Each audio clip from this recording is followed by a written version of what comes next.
Frontline is a presentation of Documentary Consortium.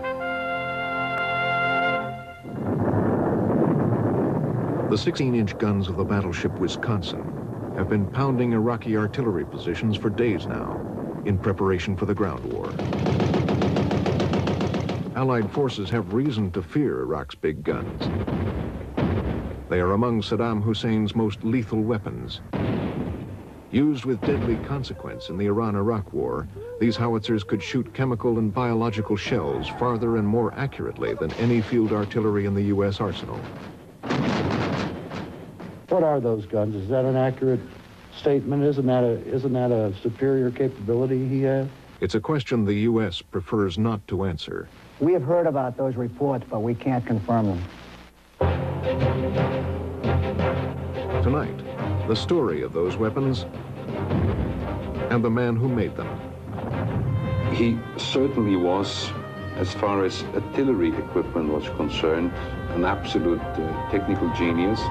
How did the U.S. support this man? And what were his secret dealings with Saddam Hussein? And who killed the brilliant arms designer last March?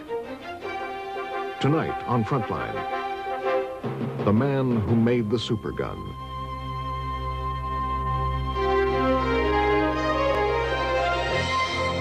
With funding provided by the financial support of viewers like you and by the Corporation for Public Broadcasting. This is Frontline.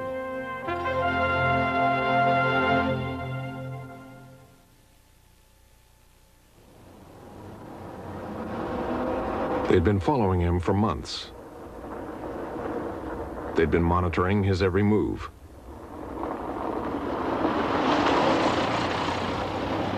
Yet as he drove to his Brussels apartment on March 22nd, 1990, Dr. Gerald Vincent Bull had no idea that tonight he was the target of a hit squad.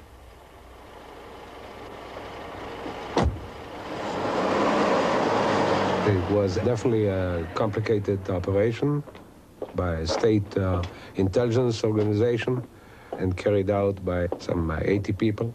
Was outstretched for almost 2 years. For the last time, Gerald Bull rode the elevator to his apartment.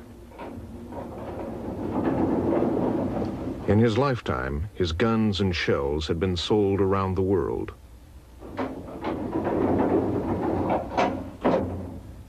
The weapons he'd designed were known for their deadly accuracy.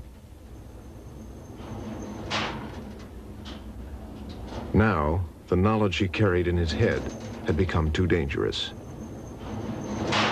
His killers were waiting for him on the landing of the 6th floor. As he fumbled for his front door key, he was shot 5 times with a silenced automatic. The execution of Jerry Bull was definitely not a lone assassination, but a state execution of an enemy of the state. He was buried in Montreal. He'd always inspired intense loyalty, and the church was full. Charles Murphy was his lifelong collaborator. Jerry Bull was a person who had a deep impact on a number of people around him. I could see the impact from his funeral, where there were 600 people there who came from all over the world, from all periods of his life, from the time he was a graduate student, the time he was in prison, the time he worked in Europe. He had such an international standard in the artillery world, of course, that, well, you couldn't go any place without dripping over Jerry Bull's name somehow. Bull's death only added to his legend and to the mystery surrounding his latest and biggest project. Within a week or 2 weeks after the execution of Bull, you have an avalanche. You have companies under investigation. You have the British Customs and MI5 moving very quickly. You have material appearing in the UK. You have the same thing all over Europe. British Customs had seized 8 crates. Inside them were 8 huge steel tubes. The manufacturers claimed they were part of a petrochemical plant ordered by the government of Iraq. But British Customs had been tipped off that they were part of a weapons system, one that had been forged and milled to the exacting specifications of the late Dr. Bull. Put them together, and you have the world's biggest gun barrel, over 3 feet wide and over 100 yards. But artillery experts questioned how a gun made of sections could contain the explosive pressures needed to fire a projectile 1,000 miles or more.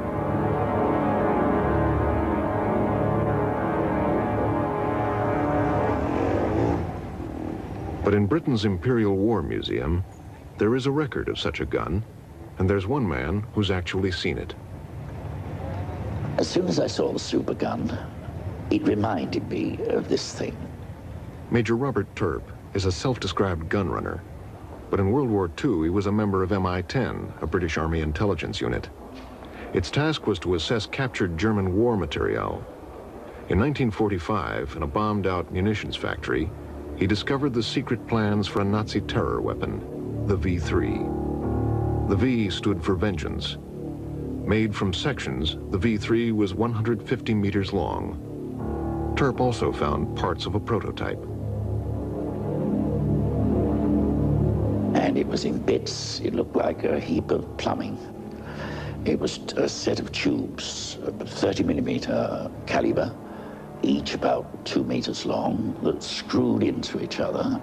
We took 2 or 3 of these lengths out and bound them together, and it fired, and the gun didn't blow up. I'm convinced that Bull's design was based on that original design. Turp wrote a technical appraisal of the V3. His report was added to the files of captured Nazi war secrets, filed and forgotten. Somewhere in the War Office there must be a report. I wouldn't be surprised if one of these reports isn't somewhere in the Pentagon. But remember, it was in 1946, 47. In 1946, Gerald Bull was only beginning his journey into the world of ballistics. At the age of 16, he had entered Toronto University as an undergraduate. Classmates remember him as high-spirited. He enrolled in the engineering faculty and studied aerodynamics. Did you like Jerry Bull? Oh, yes, of course I like him. Well, Instantly, sort of? Well, I don't know whether instantly, but I basically liked him. He was obviously a bright young man who did well and made sense. Bull did his postgraduate work at the Institute of Aeronautics, where at the age of 22 he became the youngest PhD in Canada. Here he once worked round the clock for 3 days building a wind tunnel able to generate speeds of 3,500 miles an hour. Bull wasn't the most brilliant student in his class. He was more of a hands-on engineer than a theoretical scientist, but he did command attention, and he had enormous tenacity. Of course he was very stubborn, but I think stubborn people, provided they do things right, are very valuable, because that's how something happens, in fact. It doesn't happen through 10 committees that dilute things and end up with possibly nothing. Previously classified film preserves an image of a brooding Dr. Bull.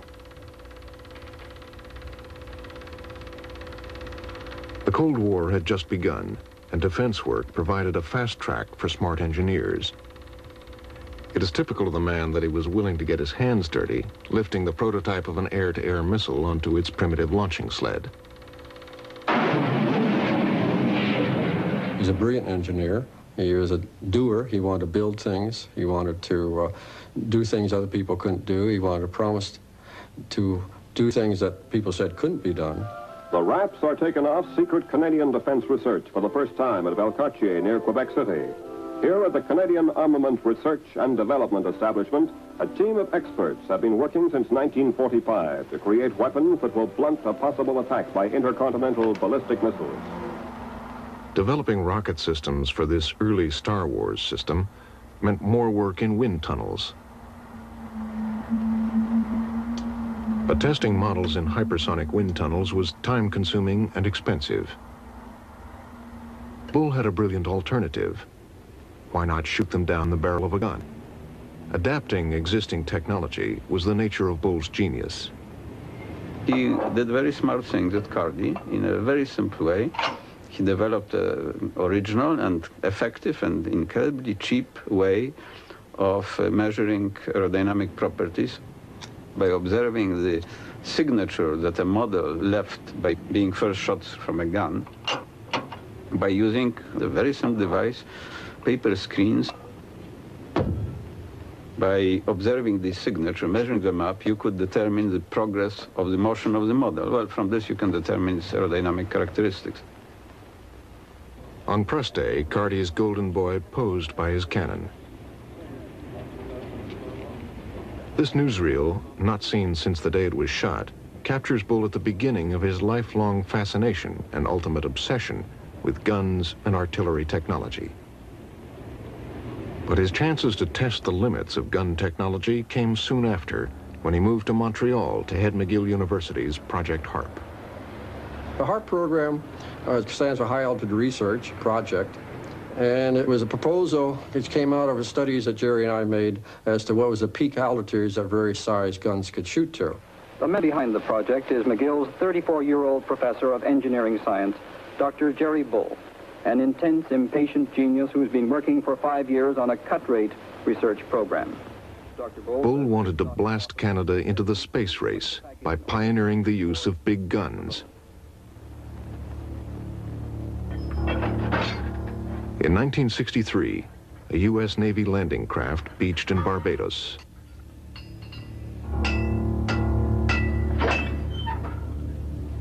The U.S. Army and the Canadian government were funding HARP.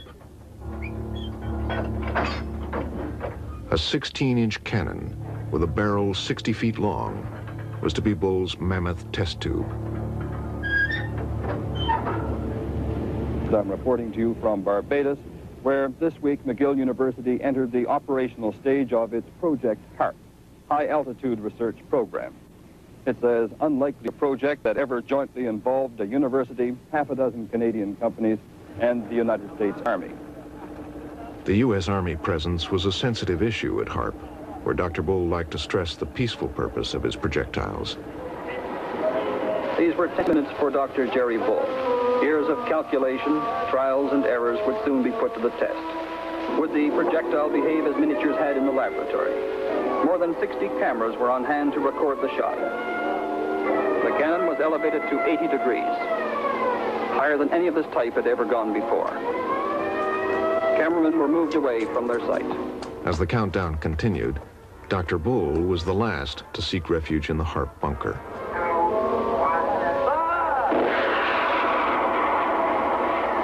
It was hard to avoid questions about the military's interest in the gun. Well, now this gun was commissioned for peaceful research. How do you explain using the data for the military?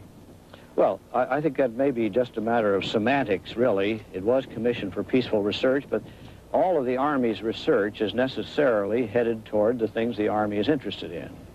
Well, that's rather a tough question. We felt that the Americans would be more interested in the technique because of their very diversified program and their known diversified approach to all problems. We thought they'd be more receptive to coming out with something that was perhaps not as conventional.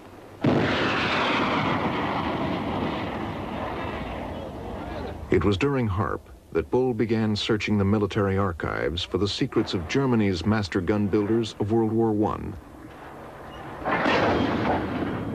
They had produced a 420mm howitzer called Big Bertha. They'd also designed giant coastal batteries and a long-barreled gun with a range of 60 miles or more. Jerry's concern was always what could he do bigger and better? What forefronts of engineering capabilities could he push? And during the HARP program, obviously, we'd used all the guns that were available then. In the process of doing that, we got particularly interested in what's called the Paris gun, developed and used in the spring of 1918. Built by Krupp, the Paris gun shelled the French capital from a range of 75 miles. It was the first city-busting terror weapon, but the Germans destroyed it immediately after the armistice. It was one of the mysteries in the post-World War I era, exactly what happened to all the ballistic data that was involved with the Paris gun. Gradually, it has emerged that Bull himself had quite a hand in unearthing a lot of it and remodeling most of it using computers. Bull and his partner Charles Murphy actually wrote about the Paris gun. In their book, they calculated the gun's geometry and its internal ballistic behavior. It seems to be sort of a major sort of a guiding light throughout his commercial and scientific life. The most obvious lesson to be learned from the Paris gun was think big. To achieve additional range, the German engineers had made a sectioned gun barrel. Bull did likewise, joining two 16-inch Navy guns together. In 1966, Bull's launch team set the world altitude record for a gun-fired projectile. Bull was aiming to enter the space race with his big gun.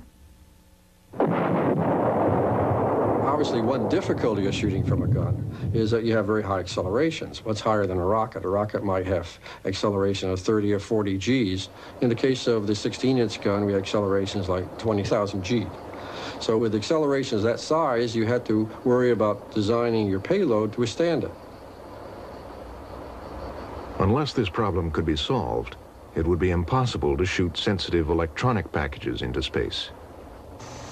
Simply increasing the amount of propellant would damage the payload and wear out the gun. But doubling the gun's length would halve the acceleration because the payload would have twice as far to travel to achieve the same speed. A longer gun also needs less propellant to achieve the same range. And the natural thing to do is say, well, we got a 16-inch gun, what would a 32 do? Twice as big. So we went through engineering calculations at that time and reported on in unclassified reports about what would be the performance of such a size gun. Bull's calculations included guns that were 3, 4, and 5 feet wide. Larger calibers would reduce the G-forces inside the barrel. This was essential if Bull was to achieve his dream of putting a gun-launched satellite into space. Photographs from the time show the strain on Bull. To keep HARP going, he had to please both the Canadian government and the U.S. military. If you want to continue on your research, you have to get your funding from where you can, and if the military are going to put in the funding, that's where you get it from. The weapons application is, if you like, the standard use of guns. I think he was interested much more in the non-standard, but of course, similar to von Braun, he had to work both sides of the technology to achieve his goals. What you put in the projectile was not Bull's concern. And I suspect this HARP project ties up with the gun. A gun that, after all, it can put a projectile into orbit, can certainly put one up and down on the ground somewhere. In fact, he was talking in terms of using 1 meter guns on paper studies in about the mid-1960s. He was talking about 5,500 kilometers ranges with no trouble at all. The armies saw space as the next battlefield. So Bull proposed a special shell to shoot down incoming ballistic missiles. With the Army calling the shots, he also wrote a report that's still secret. It dealt with the homing devices, ballistics, and terminal guidance systems for a gun-launched orbiting nuclear bomb. For the Canadian government, HARP was becoming too militarized. It withdrew its funding. I would say the Canadian government in the first years of 1950s lived up to everything I had expected. That is, we couldn't be as big as the Americans or get involved in that stuff, but we could be the best in what we're doing, and that was important. It was when the idea of having the best of something dropped into being mediocrity and just doing nothing, that's a disheartening thing. In 1967, the big gun fired for the last time. The Pentagon had pulled out in favor of missiles. Bull lost his funding in the U.S. and Canada.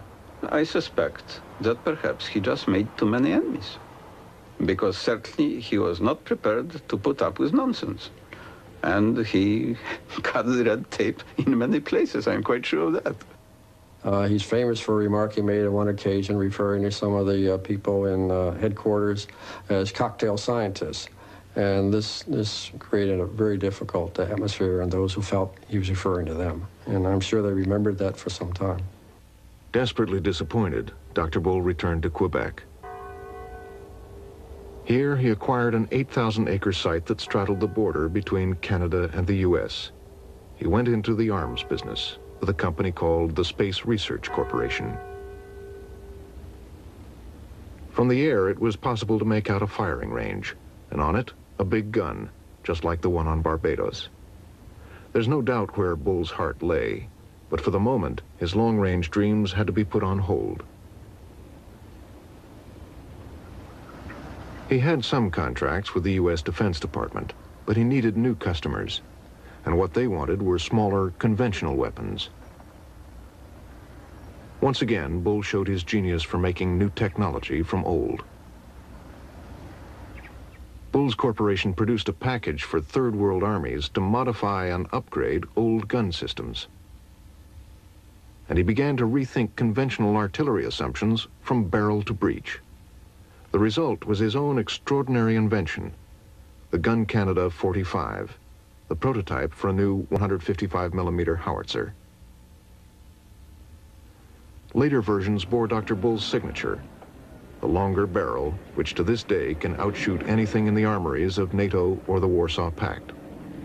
Artillery specialists came, saw, and were impressed. I met him once when I was in Canada in the late 1970s, when we were taken over there just to see the GC-45. That was demonstrated coming into action and firing a number of rounds.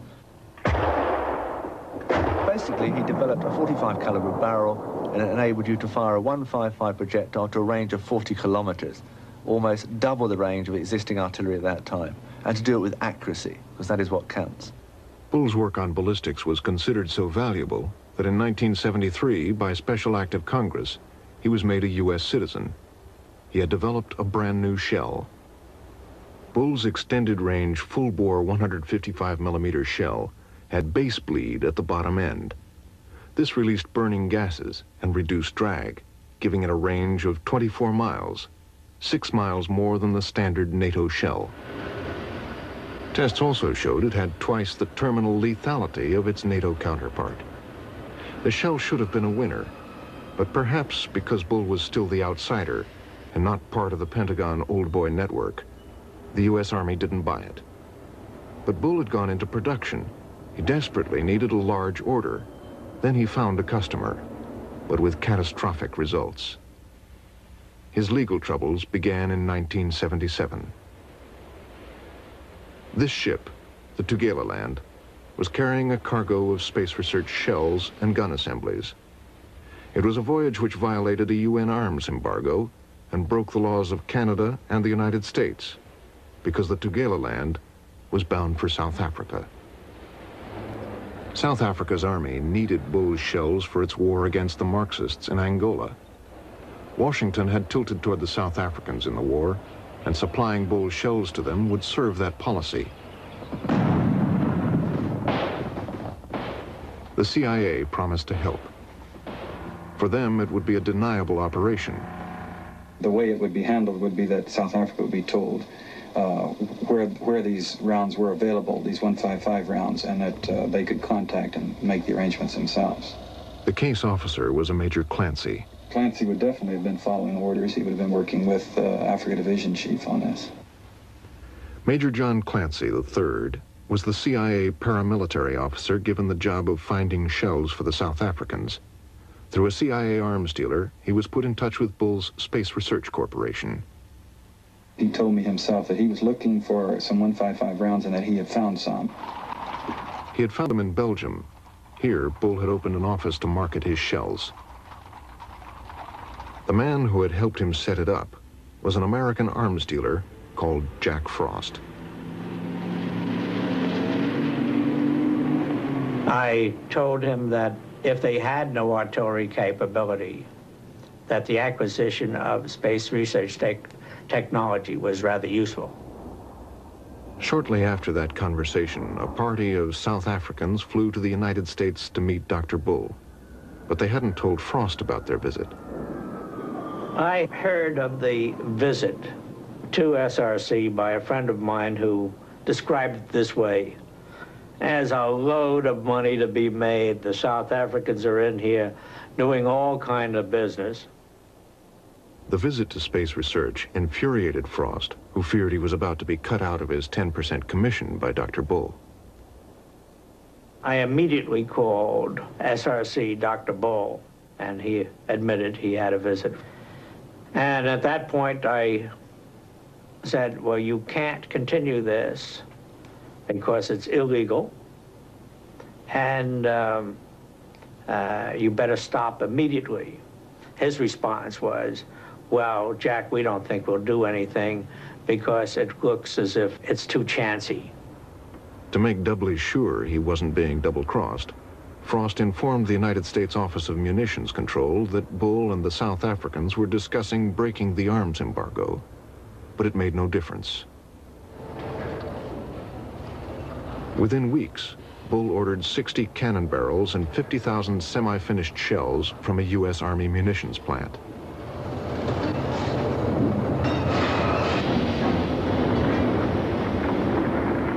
Apparently, someone in Washington was pulling strings and cutting red tape.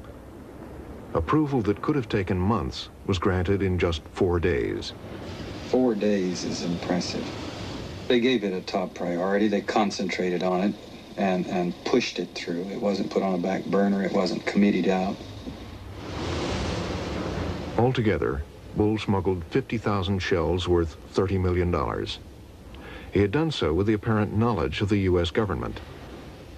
But he was transferring more than shells.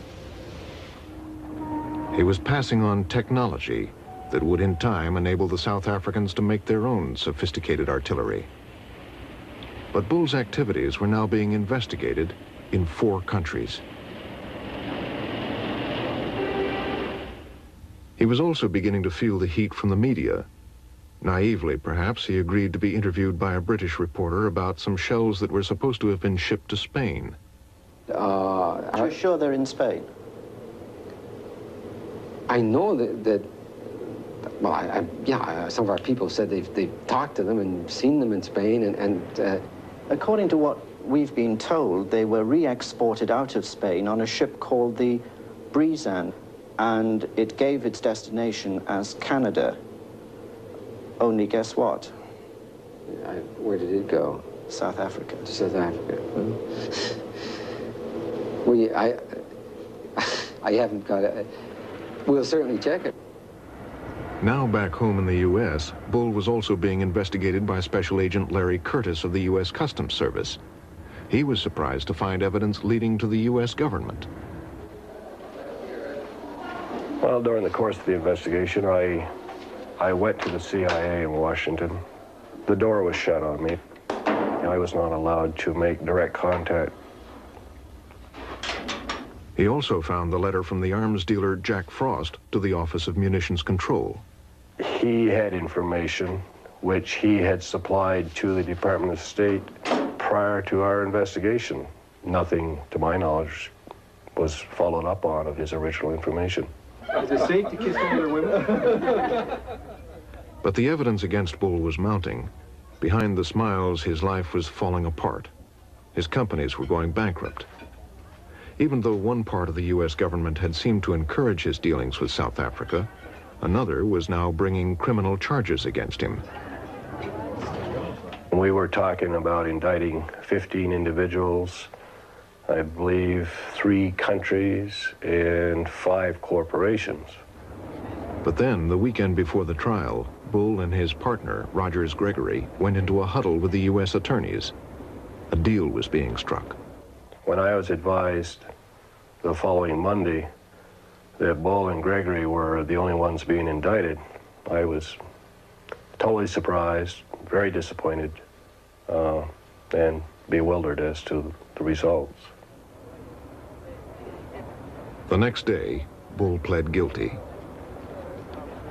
The effect was that evidence of government cover-up and CIA collusion in Bull's South Africa deal was never heard in open court.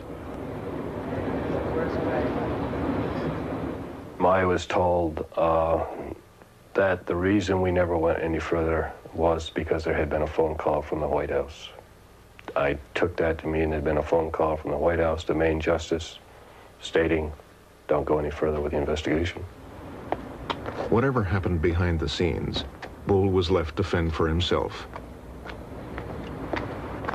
At the time he did plead, he did not think that he would go to jail. He thought it would be a fine. He was very upset by his jail term, and it colored his life emotionally. He felt rejected by Canada and by the U.S. during that period of his life. To the end of his days, Bull was obsessed with what he saw as the injustice of his 4-month jail term. I would say he was not a happy camper. He was very embittered against the United States government and the government of Canada. He made statements to different newspapers that he would never set foot in North America again. After his release, Bull took a Caribbean vacation. He rested up, took stock, and gave vent to his feelings to Canadian television.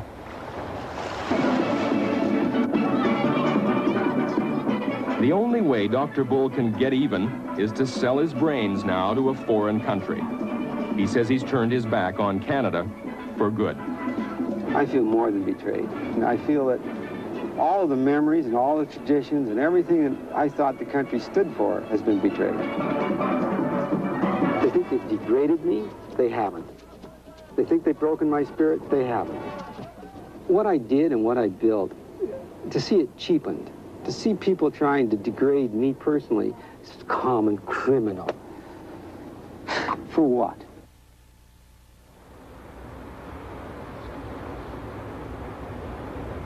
Bull moved to Brussels, to the international center of the arms business. Word of his arrival reached men like Sarkis Saganalian, the Miami-based arms dealer. And I had a friend in Paris.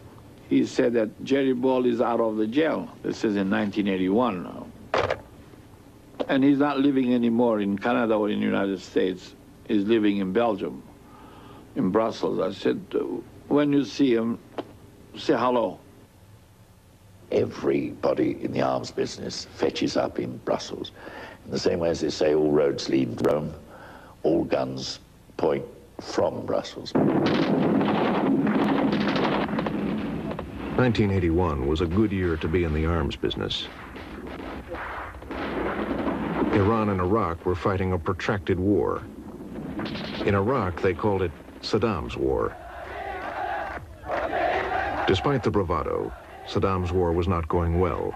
Saddam needed better artillery than his outdated 130mm Soviet guns. Remembering Bull's ability to upgrade old guns, Sarkis Saganalian spotted a business opportunity. I brought this to Jerry's attention, and he said, yes, let's see what we can do. They tore the gun apart. The time went by, it's 6 months, 7 months. I never get anything from Jerry except paying him money.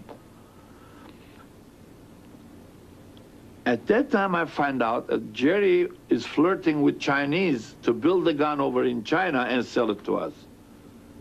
So he's playing all sides. He plays, you know, two ends against the middle. You know, you can never get anywhere with this guy. And which I said, Jerry, you go your way and I'll go my way. Despite U.S. restrictions on the transfer of military know-how to China, Bull, still an American citizen, had been dealing with Beijing for years. But Washington was tilting toward China, and in Bull's case, the law was not being rigorously enforced. Basically, the Chinese had a large number of old systems of Soviet design. They really wanted to have systems with a longer range, and that's where Dr. Bull came in with his 155 45 caliber systems.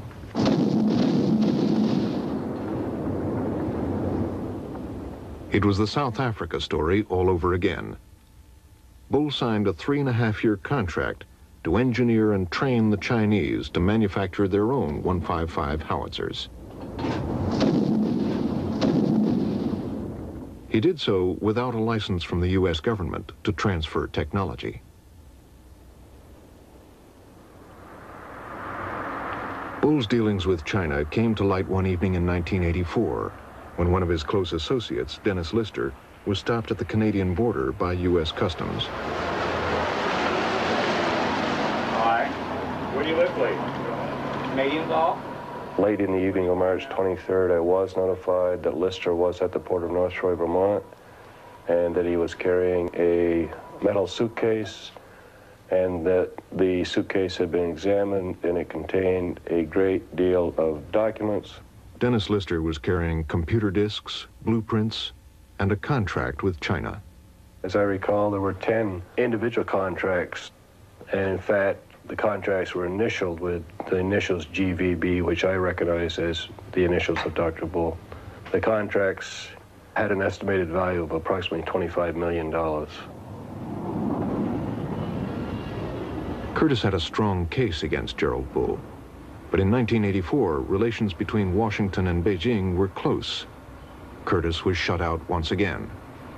There were some classified documents. They never were declassified.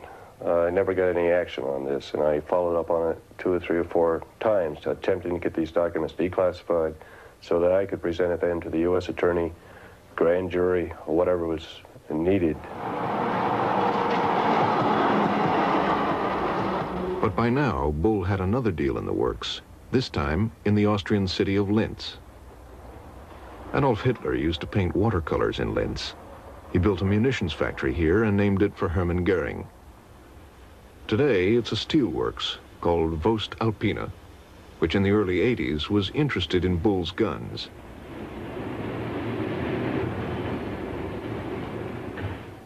Dr. Gerald Bull, he was a very outspoken man. He was an interesting character. He emptied a bottle of whiskey so fast you couldn't compete with him. On the other hand, he certainly was, as far as artillery equipment was concerned, an absolute technical genius. Voest-Alpine bought a license to manufacture Bull's GC-45 cannon. It may have been the best gun in the world, but it was expensive to develop and build. They lost millions. Jerry Bull apparently didn't treat them right when he was selling the technology. Jerry never gives you something complete, you know. If he gives you a cup, either the handle is missing or the edge is not straight round. That's what Jerry was.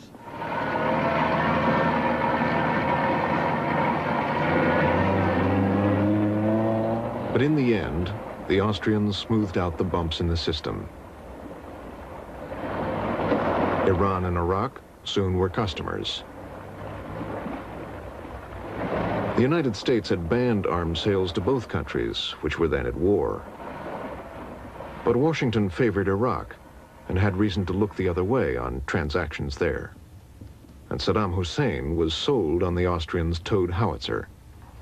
The Austrian Minister of Interior had a discussion with Saddam Hussein, and well, Saddam said,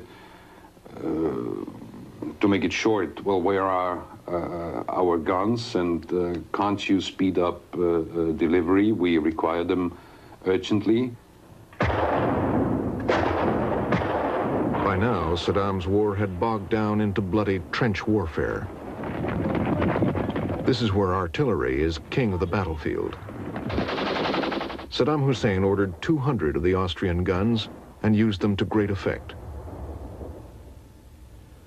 Bull's reputation with the Iraqis was so high that by the late 80s, his draftsmen were busy at their drawing boards, designing 2 brand new guns for Saddam Hussein.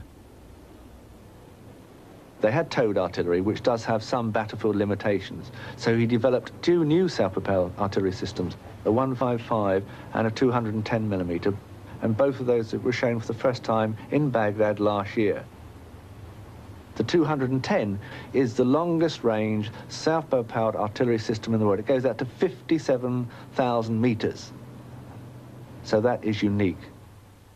But it also bears a striking resemblance to a self-propelled gun called the G6. Based on Bull's designs and made in South Africa, it too has been sold to Iraq.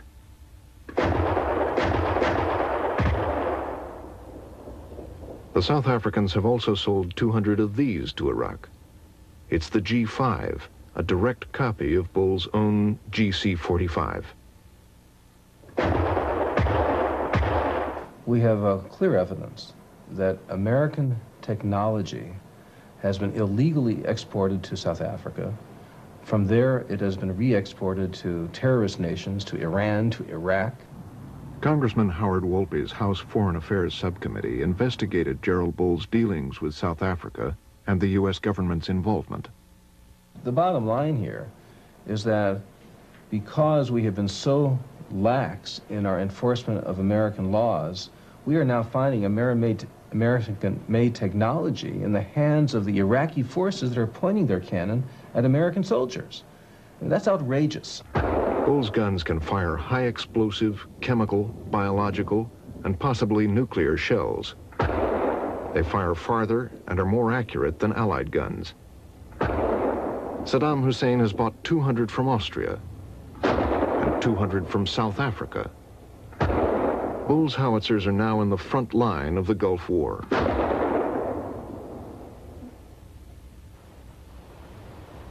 But to Gerald Bull, this was simply a means to an end. Although the big gun was abandoned on his Canadian testing range, he had not forgotten about it. To revive the project was his pet ambition. All he lacked was the money. And when he drank, he talked of superguns. The more whiskey he drank, the more he started talking about the idea of producing a supergun. You see, the more whiskey he and my colleagues drank, the farther the gun shooted. But in the end, it was about 1,000 kilometers. But they also said, technically speaking and theoretically speaking, you could even produce a gun which shoots 2,000 or 3,000 or whatever kilometers. But this was a time when I normally went to bed. Gerald Bull had his own bedtime reading. He was going back to World War II, back to the V-3 terror weapon, and everything he could find out about it. In the process, he unearthed Major Terp's long-lost report. Quite by accident, I found him staying in the same hotel that I always used when I went to Brussels. And naturally, we used to meet occasionally in the evenings, coming down the lift, and we'd sit and talk and scribble on bits of paper. And we would discuss various features of guns, long-range guns, because I knew by that time that Bull was only interested in long-range guns. He said, of course, you knew the German gun. Well, I did know the German gun. Not all that well, but I know it. I think I'm probably the only one that ever fired the thing. Early in 1944, the Germans built the full-size version of Terp's gun at Pas-de-Calais, 95 miles from London. Thinking it was something else, the RAF fortuitously bombed it. When Allied troops finally overran the site, they found the gun in ruins. To be on the safe side, British troops blew it up again, but not before a war artist had produced this impression. It showed that the Germans had sectioned the gun barrel to control the internal pressure. In an ordinary gun, what in fact you're doing, you're hitting the projectile with a hammer, a very heavy hammer, to send it out, rather like you hit a golf ball with one bang. Under this system, you would rather push it at a gathering momentum. Let's say your pressure will be kept up behind the shell for its full length of barrel travel. Bull's fascination with superguns would finally bring him back to the United States. In 1985, the Defense Department wanted to hear his ideas about a big gun. Gerald Bull was an essential ingredient to any program such as this, and in my opinion, if an activity like this were going on, wild horses would not keep Gerald Bull from being in the middle of it. This was his pride and joy. Jerry Bull came to Washington armed with volumes of data about the application of his gun. Fred Quell, who was there, still has the visual aids with which Bull illustrated his talk. What he did was to first summarize the whole history of gun development, including the Paris gun, the Big Berthas, the Doras, and so on that the Germans built. And then he went in detail through the HARP program. During the HARP project, Bull had always stressed the peaceful nature of his research. But what he was now proposing was an intercontinental cannon. The applications he was illustrating were strictly military. Jerry outlined how you get ranges that could go all the way out to 6,000 miles. And then Bull unveiled his masterwork, the plans for a supergun that he'd been refining for 20 years, sectioned like the Paris gun and with the low internal pressure of the V3, a gun which he described as industrially feasible and costing a mere $10 million. But once again, his hopes were dashed. The Pentagon passed on the project. Let's put it this way. If one's ideas and capabilities are not appreciated at one location, it is only natural to see if you can find another customer.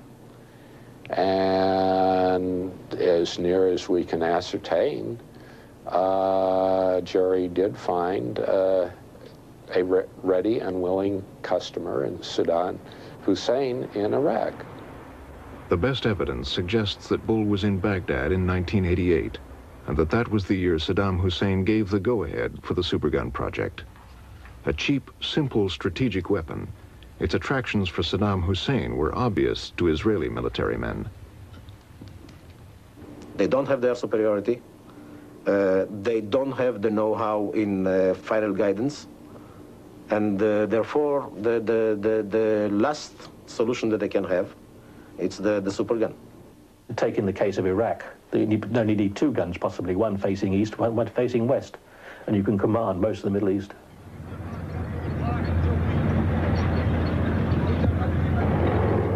For Saddam Hussein, the supergun could do everything his missiles and Scuds could do, raining high explosives onto enemy cities. Unlike Scuds, the shells from a supergun could not be shot down by Patriot missiles, and they would need no complicated electronic guidance system. We're not talking about pinpoint accuracy, we're talking about accuracy of hitting a city. In Tel Aviv, to take it a prime target, everything is compressed into a relatively small area, and it's a relatively small target, and it could be neutralized relatively quickly. It would be literally the famous bullet that fires in the air. In this case, it wouldn't be where it lands. I know not where. You would know exactly where it was going to land. Building a supergun was a cloak and dagger operation. To conceal his true purpose, Bull subcontracted different sections of the supergun to different factories. Word got around that he was looking for people with the right skills. He asked me to find two highly qualified workshop engineers, that's to say men that were used to producing heavy, large caliber barrels. I believe he was offering these men something like $30,000 or $40,000 a month. The huge tubes that made up the barrel were engineered in England. The trunnions, or supports for the barrel, were found in Greece. Pipes, pumps, and valves from Switzerland made up the recoil system. 75 tons of steel parts forged in Italy formed parts of the breech. Altogether, companies in 8 countries were involved. Now, Dr. Bull spoke to me about powder, and he was obviously very interested in the types of powder used. In a gun like this, you will want a comparatively slow-burning powder.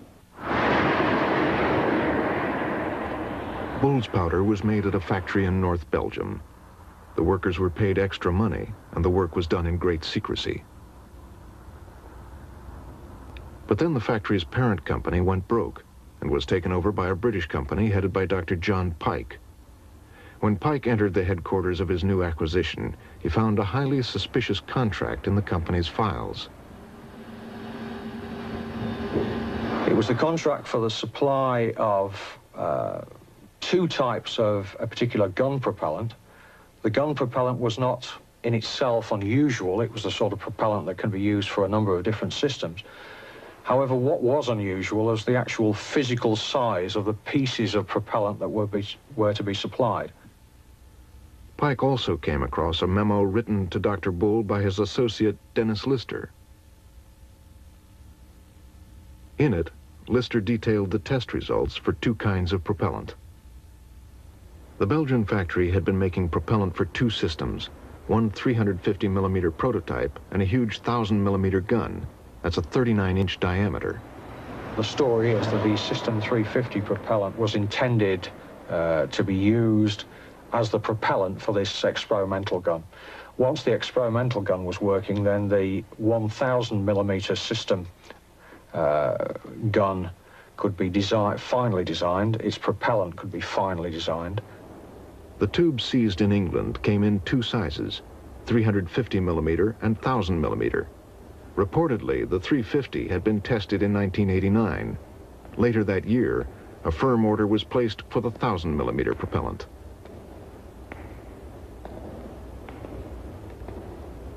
By the end of 1989, the plot to build the supergun had been penetrated, and now Dr. Bull himself had become a target of Israeli intelligence.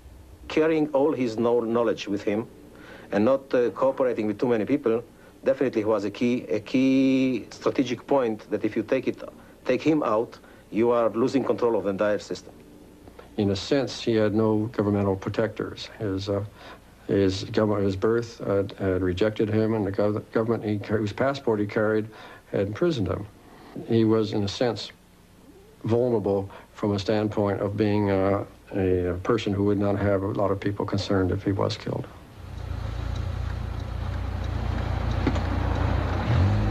Bull apparently knew his life was in danger. He told friends about threats from Israeli intelligence, Mossad. An Israeli journalist who specializes in intelligence matters, David Halevi, investigated Bull's death for Frontline. His account is based on briefings from a senior officer in Israel's Ministry of Defense, a top Mossad official, and conversations with two field agents. Another warning was offered to Bull. The guy saying, "Sir, if you carry on, we will have to take harsh action against you, against your companies, and against the people involved with you." I basically walked away from the meeting. I mean, he said, "I don't want to listen, I heard enough." With Bull, it was a lost case. His fate was sealed. Two teams of assassins arrived in Brussels. One team waited at his apartment building, while another was outside the office as Bull was picked up to be driven home. Only days before, his prototype gun had been tested in Iraq. It seemed Bull's lifelong ambition to build a supergun was about to be fulfilled. And the moment he leaves the office, they click on the closed-circuit network indicating that he left the office, that they are following him. Bull was apparently oblivious to the danger he was in. The moment he entered the apartment building, 2 clicks. And while he is going up to the 6th floor, the team that was in the apartment building, waiting in ambush, is rushing to the 6th floor through the emergency staircase, not using the elevator. Jerry Bull and the team appear together at the entrance to his apartment. One guy opens fire, 5 shots. You don't hear any noise. The only thing you will hear is a whoop, whoop kind of noise. And they're gone. According to Halevi's sources, the hit team was driven to the train station in Brussels and took the first train out of town to Germany. It had taken 5 bullets to end the plot to build the supergun. But Bull's legacy remains in the Gulf. At least 500 of his advanced 155mm howitzers, the best ever built, stand ready to be used by Saddam Hussein against Allied troops. And the supergun. Will its design, like the great guns of World Wars I and II, be rediscovered to be built by another Gerald Bull?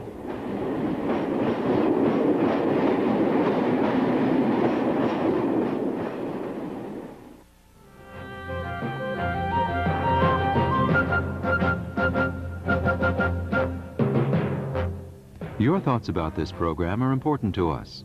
You may share them now with a call to the WGBH response line at 876-WGBH. That's 876-WGBH if you'd like to respond to tonight's Frontline report, The Man Who Made the Supergun.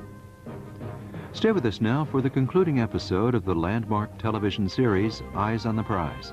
Television as it ought to be, next at 10.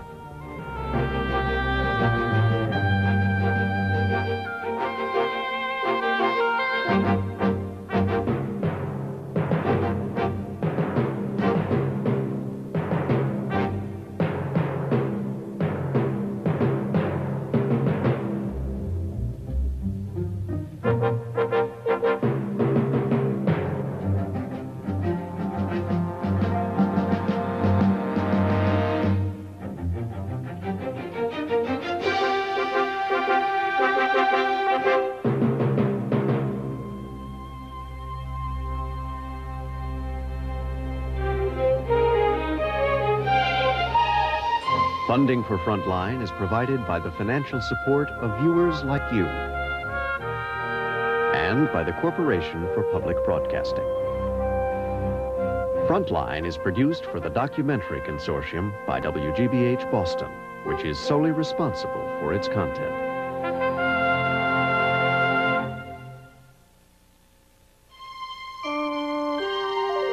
This is PBS.